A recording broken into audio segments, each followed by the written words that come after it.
Hey guys, welcome back to the channel. My name is Oli. As you know, I'm an international student studying in the UK. I'm second year now studying psychology. And if you're someone who's looking to work in the UK or getting an introduction to what it's like working in the UK, what the process is like, how to make sure that you have the right to work in the UK, applying for new jobs, and perhaps getting your first ever job, then this video series is for you.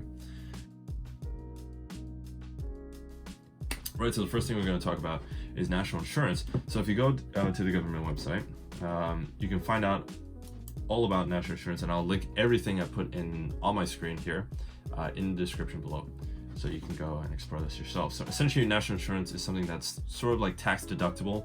It's separate from tax, but it is deducted from your pay when you start earning a certain amount of money per week or per month.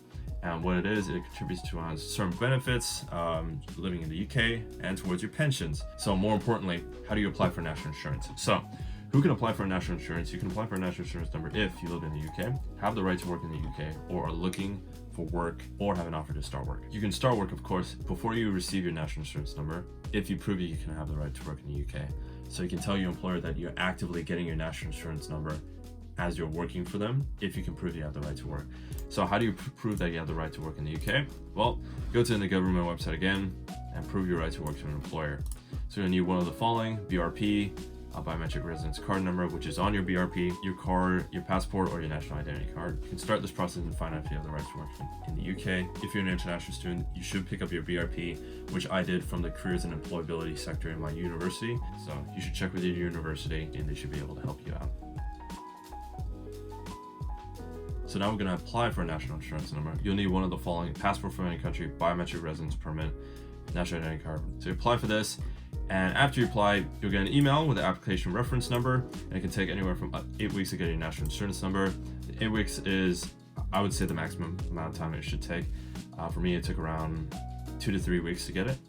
And once you get that national insurance number, you're ready, you're good to go and start working in the UK. Another thing that should be discussed is an introduction to tax. So I will put this in the description so you can understand when you're getting taxed. You can go through, I would say it's good to go through the contents of this page about tax and checking if you pay the right amount. Working out if you need to pay income tax or checking if you're paying the right amount. We can go to, if you click that link, you'll be sent here. And so just for my waiter job, let's say I'm earning £8 an hour. I work part-time, so I work around 20 hours per week. My state pension age is like 68 years old, so no, I'm not. Tax code, you can check from your pay slip after your first payment. If not, you can just use your default. That was on my pay slip. All right, so, and then you get your estimated take-home pay for 2022. So I earn around $8,320 a year from my waiter job, and I don't pay anything for national insurance, and I don't pay anything for income tax. So total tax to pay, this is all summed up. So national insurance is a type of tax deductible payment, but it's for something separate than income tax. So $8,320. Your tax-free allowance is $12,570. This is the amount that if you exceed this per year, you will start having to pay tax. On a separate link, this is income tax rates and personal allowances in the UK. The table shows the tax rates you pay in each band if you have a standard personal allowance of $12,570. So as you see, I'm below this, so I pay 0% in taxes. So it's good to check here and understand if you need to be paying taxes or not. National insurance introduction, and obviously I didn't have to pay national insurance. National insurance is a separate amount. So you can see here, over 242 to 967 a week. Go back to this. A week, I'm only earning around £160. So I don't classify for national insurance rate. And that's a basic overview. So now you know when you're going to get taxed, the two types of tax deductible payments: national insurance and income tax. All right, so after this, you want to go and make an account on Indeed. How do you go start applying for jobs? So Indeed is, I think, the best platform when you're starting out in the UK that I wish I used earlier to apply for your jobs.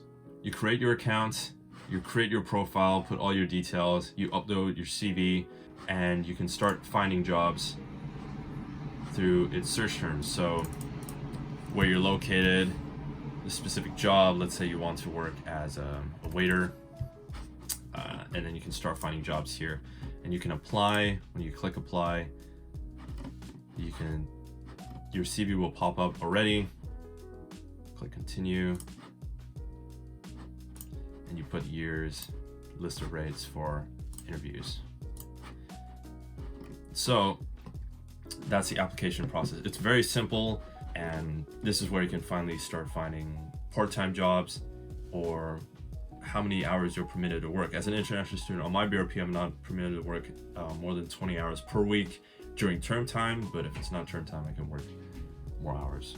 Yeah, so long and squeezy, part-time, 20 to 30 hours per week. I could work on the lower end here, and experience they're looking for is 1 year, but that's preferred. So even if you had no experience, you could still apply for this job.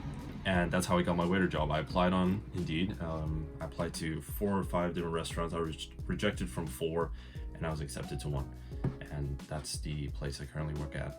So it is possible to work at as a waiter or anything like that when you don't have any experience. For someone who didn't have experience, it was not an ideal CV that I wrote up. There are ways that you should be putting yourself out there more so that you can make it more likely for someone that doesn't have experience to get a job. Now, on the subject of CVs, I know that certain universities, they might give you tools. I know at Sussex they have a CV builder and a CV checker. I used it frequently in the past. This is 15th December, and now going into August 2022, I've really improved my CV a lot more because of the tools at Sussex. So you can check with your university, or I recommend Job Hero. Job Hero is a great site to create your CV. It has amazing templates. If you do download, it is £3, and it is a subscription. So after you pay £3, they will charge you after 14 days, but you can cancel right after you do that first payment. So you can pay £3 and then you can cancel it, and then you don't have to worry about subscription payments after that. So this is an example of what it looks like. It's very nice. A lot of the templates are incredibly nice and very professional. They also help with creating buzzwords. I like to use this not necessarily for the templates, because for templates I can simply use Google Docs and create the exact same structure here. And they have editor tools as well. I can just create the template myself and not have to pay £3 for Job Hero. But next is LinkedIn. Now, after you create an account on Indeed, you want to create an account on LinkedIn. Why do you want to create an account on LinkedIn?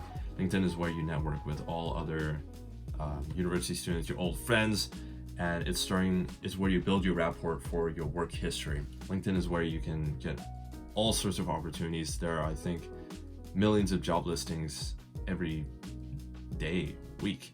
So there is bound to be opportunity on LinkedIn. So it's a great chance for you to start networking with other agencies or companies, following people and updating your experience. This is where they endorse you for skills like communication and your volunteer experience. This is really what helped me secure a job, is because they looked at the volunteer experience. So this is your chance to put any experience or extracurriculums that you did in high school. Also, LinkedIn profiles, you'd want to include the link of that in your CV. Just like I did here, there it is, LinkedIn. Why do you want to include this, and how do you customize it? You can just go to edit. If you go to edit public profile URL, it'll take you here, and then you can update your own custom URL that you can put on your CV. This is a great article written by QS top universities. You can find out, this is useful for finding overviews of your university, their rankings, what do they do well, and what did they lack, but also general advice for university students. So QS top university is really good. And they have another article that I will link as well for how students can find jobs with no experience. QS top university does well. Reed has a really good article as well. And Prospects has an excellent article for finding jobs when you have no experience. So I think these 3 articles will really help you. This also helps how you can create a LinkedIn profile that's all-star. Now, an all-star profile is one where on LinkedIn, you don't see anything above this that shows your progress for your profile. Making an all-star LinkedIn profile really does make a difference, because they do visit your profiles potential employers later on, see neighborly labs, diversity and ability, and they might be interested in employing you later on. So that's why having this LinkedIn profile set up and ready to go is very important. Finally, there's a university website, Careers Hub. Careers Hub is, a lot of universities have a career page and career and employability sector, which help undergraduates find jobs. Now, for example, they have a great search engine where you can find student jobs or summer jobs within Brighton or within your specific location. You can search for them, and then you can look for the job that you're most attracted to.